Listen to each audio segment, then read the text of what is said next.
Shalom, bien-aimés amis de Jésus, ce matin nous sommes dans cette merveilleuse présence du Seigneur et mon cœur est déjà dans la joie pour ce que le Seigneur va nous accorder, pour ce que le Seigneur va faire pour nous. Nous sommes rassemblés ce matin au nom du Père et du Fils et du Saint-Esprit. Amen. Alors bien-aimés amis de Jésus, de là où tu te trouves, je voudrais que tu puisses déjà commencer à dire merci au Seigneur. Je voudrais que tu commences déjà à dire merci au Seigneur ce matin parce qu'il nous a accordé sa fidélité. Je voudrais que tu lui dises merci d'un cœur sincère pour ce que le Seigneur a réalisé pour toi, pour sa faveur qu'il t'a accordée et pour l'amour qu'il a répandu dans ton cœur. Papa, ce matin, mon cœur est dans la joie parce que tu m'as réveillé et tu me donnes de te louer ce matin. Tu as réveillé tous les membres de ma famille. Tu as réveillé ma maison. La lumière du jour, Seigneur, tu me l'as fait voir et je voudrais te dire merci. Merci parce que tu me donnes l'air que je respire. Et je peux entendre le cri des oiseaux qui chantent. Seigneur, que ton nom soit célébré ce matin. Parce que ta bonté, elle se renouvelle dans ma vie à chaque instant. Ta bonté se renouvelle dans la vie de tous tes héritiers. Ta bonté se renouvelle dans la vie de tous tes enfants. Et ce matin, mon cœur est débordant de joie avec tous mes frères et sœurs du renouveau charismatique. Ma joie, elle est grande parce que tu es le Dieu qui me donne la victoire, parce que tu es le Dieu qui chaque jour a quelque chose de merveilleux pour moi. Tu es le Dieu qui chaque jour a un projet sur ma vie, un projet de joie, un projet de bénédiction. Et ce matin, je voudrais te louer, je voudrais te célébrer. Est-ce que quelqu'un peut continuer à bénir le nom de Jésus? Est-ce que quelqu'un peut dire à Jésus, je t'aime? Parce que tu es ma raison de vivre. En dehors de toi, je n'ai aucun autre Dieu. Parce que quand je regarde ce que tu as accompli pour moi, depuis le début de cette semaine, oh, Marubabarum Mama Kondurubum Sarabakeri Boshkirian Tarabao Sata Baiki Bobo Sheke Makara Baromo Mayandebo Sai Kintara Ramsai Kibon Tarabako Remememememe Shababaruburubandebos Makai Kereboshkorian Taraba Yondurubo Sata Baba Baba Baba Buruma Usai Kinta. Est-ce que quelqu'un peut commencer à dire merci au Saint-Esprit? Oh, parce que tu es là présent ce matin. Est-ce que quelqu'un peut parler au Saint-Esprit? Dis au Saint-Esprit, signale-lui ta présence. Dis-lui que tu es là ce matin pour lui. Dis-lui que tu es présent ce matin pour faire une expérience nouvelle de l'amour de Dieu dans ta vie. Oh Saint-Esprit, ce matin, mon cœur est débordant de joie. Et je crois que c'est toi qui mets cette joie en moi. Et je voudrais te dire merci pour ta présence. Ta présence dans ma vie, ta présence dans la vie de quelqu'un qui est en train de prier avec moi. Seigneur, que ton nom soit célébré. Seigneur, que ton nom soit magnifié. Béni sois-tu, Seigneur. Merci, Saint-Esprit. Jean chapitre 1, les versets 45. Philippe trouve Nathanaël et lui dit, celui dont Moïse a écrit dans la loi, ainsi que les prophètes, nous l'avons trouvé, parole du Seigneur. Alors, bien-aimés amis de Jésus, Philippe a fait la rencontre avec Jésus. Lorsque Jésus était à Galilée, il a vu Philippe et lui a dit, « Suis-moi ». Alors Philippe a suivi Jésus. Et quand Philippe a rencontré son ami Nathanaël, il lui a dit, « Celui dont Moïse a écrit dans le livre de la loi, celui dont les prophètes ont parlé, nous l'avons trouvé. » Alléluia. Philippe, en scrutant les Écritures, Philippe, en lisant quotidiennement la parole de Dieu, a pu discerner en Jésus celui-là même que Dieu a envoyé. Philippe, en lisant quotidiennement la parole de Dieu, en scrutant la loi et les prophètes, a découvert, il a discerné en Jésus le Fils de Dieu. Il a discerné en Jésus le Messie. Est-ce que quelqu'un me comprend ce matin? Philippe était un habitué de la parole de Dieu. Il la lisait de jour comme de nuit. Il cherchait un message. Il cherchait le salut. Il cherchait une révélation. Il voulait un discernement. Et la parole de Dieu, la loi de Moïse et la parole des prophètes lui ont permis de découvrir en la personne de Jésus le Messie envoyé par Dieu. Je suis en train de dire à quelqu'un, je suis en train de dire à un membre du renouveau charismatique, je suis en train de dire à un membre de l'Église, là où tu peux découvrir le Christ, là où tu peux trouver la personne de Jésus, c'est dans sa parole et nulle part ailleurs. C'est pourquoi la Bible dit en 2 Timothée chapitre 2, le verset 16 à 17, la Bible dit que toute l'écriture est inspirée de Dieu et utile pour enseigner, refuter et redresser, former à la justice. Ainsi, l'homme de Dieu se trouve-t-il accompli, équipé pour de bonnes œuvres. Toute l'écriture est inspirée, capable d'instruire, capable de nous aider à faire un bon discernement et à poser de bons actes. Et Philippe, lui, il était accroché à cette parole. Il l'a médité jour et nuit. Et toi, bien-aimé, comment est-ce que tu fais ton discernement? Sur quoi est-ce que tu t'appuies pour faire ton discernement? Sur quoi est-ce que tu t'appuies, bien-aimé? Ce matin, le Seigneur est en train de m'interpeller. Et le Seigneur est en train de t'interpeller, bien-aimé, ami de Jésus. Toi qui te dis chrétien, toi qui te dis baptisé, toi qui te dis marcher à la suite de Jésus, comment peux-tu le connaître si tu ne lis pas la parole de Dieu? Comment peux-tu le découvrir? Comment peux-tu savoir sa volonté?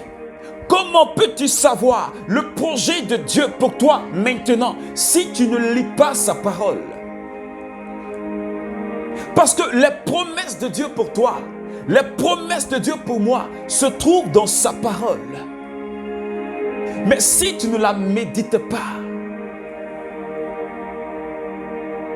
comment est-ce que tu auras la foi? La Bible dit en Romains chapitre 10, le verset 17. La Bible dit, la foi vient de ce que l'on entend. Et ce que l'on entend vient de la parole de Dieu. Alléluia. Mais si tu ne médites pas la parole, si tu ne lis pas la parole, comment est-ce que tu vas manifester la foi? Si tu ne t'attaches pas à la parole, oh, la parole c'est Jésus lui-même. Le Verbe s'est fait chair et il a habité parmi nous. Si tu ne le cherches pas dans la parole, où est-ce que tu le cherches? Est-ce que c'est sur Facebook que tu le cherches? Est-ce que c'est sur Messenger que tu le cherches? Parce que tu es un abonné. Mais le livre qui nous donne de connaître la personne de Jésus, c'est sa parole, les Saintes Écritures. Et Philippe le savait. Il savait qu'il pouvait être instruit. Il pouvait découvrir le salut dans la loi et les prophètes. Est-ce que quelqu'un me suit ce matin? Et Philippe a découvert le salut seulement en scrutant les Écritures. C'est pourquoi le psaume pouvait nous dire, psaume 119, le verset 105, Seigneur, ta parole est une lampe à mes pieds et une lumière sur mon sentier. La parole de Dieu est une lampe à mes pieds. Cette lampe qui éclaire tout ton être. Cette lampe qui te donne d'être dans la lumière. Et elle éclaire ton sentier. Elle te donne le discernement. Là où tu dois mettre le pied. Là où tu dois marcher. Je suis en train de dire à quelqu'un, ouvre ta Bible. Ne la mets pas dans ton placard. Ne la cache pas dans ton placard. Fais-la sortir et médite-la. C'est là que tu auras les instructions du Seigneur pour ta vie. Le discernement que tu cherches concernant ta vie sentimentale. Le discernement que tu cherches concernant ton travail. Le discernement que tu cherches concernant ta vie conjugale. Le discernement que tu cherches concernant ton ministère. Elle se trouve dans la parole de Dieu. Est-ce que quelqu'un me comprend? Je voudrais que tu te déconnectes de ce monde. La seule vraie nouvelle, ce n'est pas dans les journaux. La vraie nouvelle, ce n'est pas sur les réseaux sociaux. La vraie nouvelle, ce n'est pas sur Facebook. La vraie nouvelle, ce n'est pas sur WhatsApp. La vraie nouvelle, ce n'est pas sur YouTube. La vraie nouvelle, ce n'est pas sur TikTok. La vraie nouvelle, elle se trouve dans la parole de Dieu. La parole de Dieu. Et ce matin, le Seigneur est en train de parler à quelqu'un de manière particulière, qui a abandonné la lecture de la parole, qui dit, je n'ai pas le temps. Parce que je suis trop occupé au travail. Parce que quand j'arrive à la maison, je suis trop occupé. Mais l'on passe des heures sur Facebook à regarder des photos, à regarder des vidéos qui ne nous édifient pas. Ce matin, je parle à quelqu'un. La seule chose où j'allais dire la parole qui peut t'édifier, qui peut te construire, qui peut t'élever, qui peut t'aider à changer de mentalité, qui peut te restaurer, cette parole qui peut te donner la foi, cette parole comme Jésus a dit, vous connaîtrez la vérité et la vérité vous affranchira. Cette vérité qui pourra t'affranchir, elle est dans la parole de Dieu. Et Philippe le savait. C'est pourquoi il passait son temps à chercher le salut. Et quand il a cherché le salut, il a pu dire à Nathanaël, celui dont parlent les prophètes, celui dont parle Moïse, nous l'avons trouvé. Nous avons trouvé notre délivrance. Nous avons trouvé notre salut. Nous avons trouvé le Rédempteur. Nous avons trouvé la solution à notre problème. Ce dont nous étions en train de chercher depuis des années, Nathanaël, nous l'avons trouvé. Alléluia. Est-ce que tu peux dire comme Philippe, j'ai trouvé le salut, j'ai trouvé ma guérison, j'ai trouvé la réponse que je cherchais depuis des années. Elle se trouve dans la parole, elle se trouve en Jésus et nulle part ailleurs. Nulle part ailleurs. Ce n'est pas chez les marabouts ni chez les féticheurs. Ce n'est pas dans un livre mystique. Non. Ce n'est pas dans les journaux. Non. Ce n'est pas chez les soi-disant coachs païens. Non. Mais elle se trouve dans la parole. Et cette parole, elle est à ta portée. Elle n'est pas cachée. Elle est à ta portée. Et tu peux la méditer jour et nuit pour chercher la volonté de Dieu.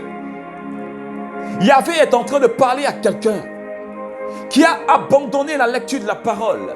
Comment pourras-tu l'annoncer si tu ne lis pas? Comment pourras-tu porter du fruit si tu ne la lis pas? Comment pourras-tu prier si tu ne lis pas la parole? Quel combat pourras-tu mener si tu n'as pas la parole? Jésus a combattu avec la parole. Matthieu chapitre 4 après le baptême. Le démon connaît la parole. Mais Jésus lui-même c'est la parole. Mais si tu n'as pas cette parole en toi, si tu n'es pas rempli de cette parole, comment et quel combat pourras-tu gagner? Quel combat pourras-tu gagner? Quel combat? Si tu n'as pas la parole, l'épée du Saint-Esprit, Éphésiens chapitre 6 à partir du verset 10, Paul dit, la parole c'est l'épée du Saint-Esprit. Mais si tu n'as pas l'épée, quel combat est-ce que tu vas mener? Quel combat? Avec quelle épée est-ce que tu vas combattre? Alors ce matin, le Seigneur te parle, bien-aimé. Réveille-toi. Achète-toi une Bible. Ou si tu as déjà une Bible, ouvre-la et lis-la chaque jour. Imprègne-toi de la parole. Demande au Saint-Esprit. Demande à l'onction de Dieu. La Bible dit, nous n'avons pas besoin d'être enseignés, mais l'onction qui est en nous nous enseigne. L'onction enseigne. Demande à l'onction du Saint-Esprit de t'enseigner la parole. De t'édifier toi-même par la parole. Ce matin, bien-aimé, prie avec moi. Et demande au Saint-Esprit de te donner la force de lire la parole de Dieu, comme Philippe, pour que tu puisses être affranchi par la vérité, pour que tu puisses trouver le salut dans la parole, pour que tu puisses connaître davantage la personne de Jésus, mais aussi la personne du Saint-Esprit dans la parole. Alors élève la voix et prie le Seigneur avec moi. Morabakondorobom sarakoriantarabaus. Rebababa rondorobom sakarebo sherebo sata. Morai kinderebos makarabakorebo shenderebos. Saint-Esprit, merci pour cette parole que tu m'as donnée ce matin. Donne-moi la force de m'imprégner de ta parole avec mes frères et sœurs. Donne-moi de manger ta parole pour m'instruire, pour que je sois formé, pour que je sois édifié et que je devienne l'homme parfait, l'homme selon ton cœur, que je sois la femme selon ton cœur, pour que je sois le serviteur selon ton cœur. Seigneur, donne-moi la compréhension de ta parole et donne-moi la force. Éloigne de moi tout ce qui est lourdeur, tout ce qui est assoupissement, qui m'empêche. Lorsque je prends ta parole, je me sens comme assoupi. Libère-moi de cet assoupissement et donne-moi la force. Ouvre mes yeux, fais tomber les écailles de mes yeux pour que je comprenne la parole et pour que, Seigneur, je puisse te connaître davantage et t'aimer encore plus. Au nom de Jésus. Amen. Alors, bien-aimé, que Dieu te bénisse. Garde la parole en toi. Mange-la. Au petit déjeuner, mange-la. Au déjeuner, mange la parole. Au dîner, mange la parole. Alors que Dieu te bénisse. Au nom du Père et du Fils et du Saint-Esprit. Amen, amen, amen. je me tais, où j'apprendrai à écouter la voix du bon berger. Quand je l'entends, où je comprends qu'il a pu